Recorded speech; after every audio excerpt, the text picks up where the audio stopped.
bakal tak gawe macak. Mesti bakal tak pateni dina iki. Kangsa Dewa mati dening aku. Wah! Biar kowe.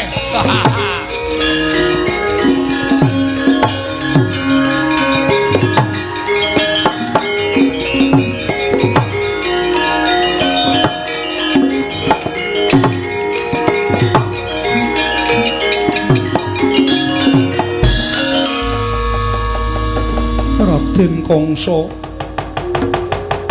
seorang ngerti babar pisan lamun sejatine panjenengan wujuding satriya ingkang sekti mandra kuna ing atase kadang kula wae wis bisa mbok pikut Raden. Ebo kaya ngapa bungaing atining lara ireng yen to isa winengku garwa dening Raden Kangsa Dewa ing Sengkapura.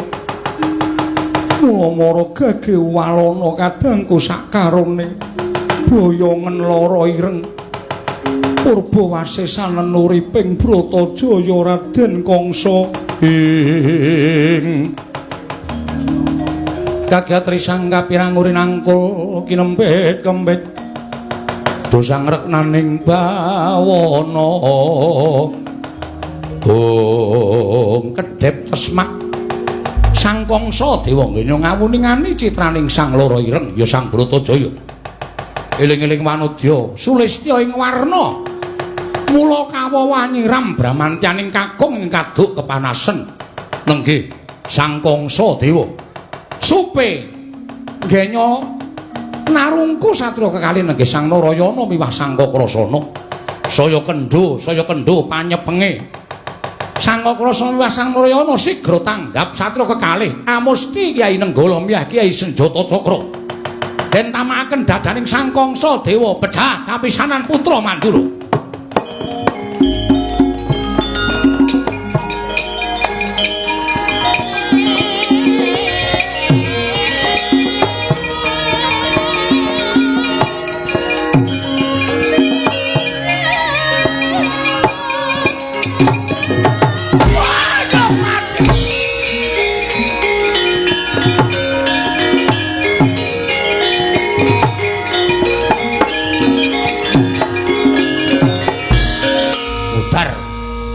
Apa mbok anggap Kakrasana wis tok idak kaya ngono, aku ora iso ngalahke karo kowe. Tiban pusakaku sing ampuh dhewe Kyai Nenggala mati kowe. Mangke riye.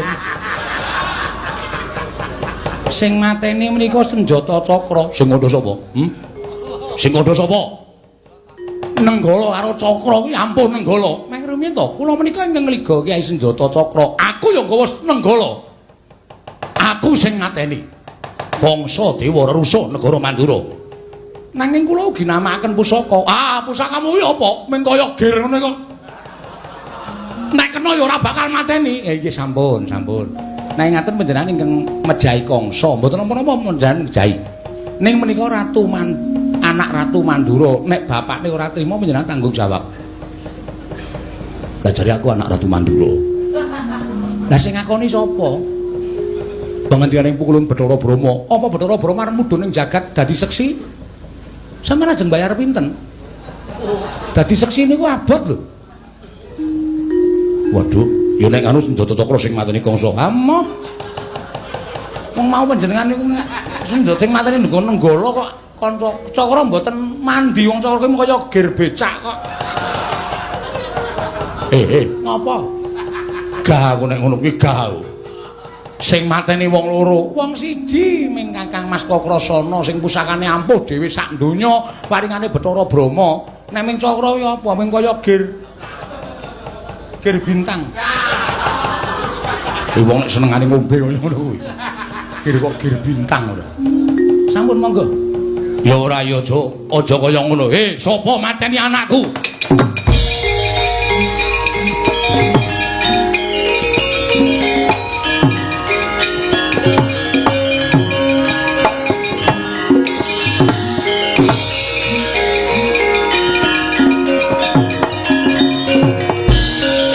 Trompet marwa sing sang mangyat kurca Mangyat Kurdaka tekabing ngrika sang pinarwasa.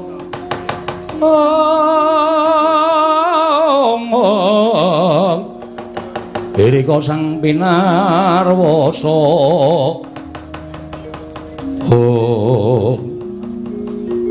Sapa iki bocah bule? Kula pun Kakrasana saking Widara Kandhang sinuwun. Sing wong ireng cemani sapa? Kula pun Narayana saking Widara Kandhang sinuwun. Wong wadon sing rambuté brintik sapa? Aku lara ireng sinuwun. Kowe padha ngerti ora? Iki anakku Kangsa Dewa.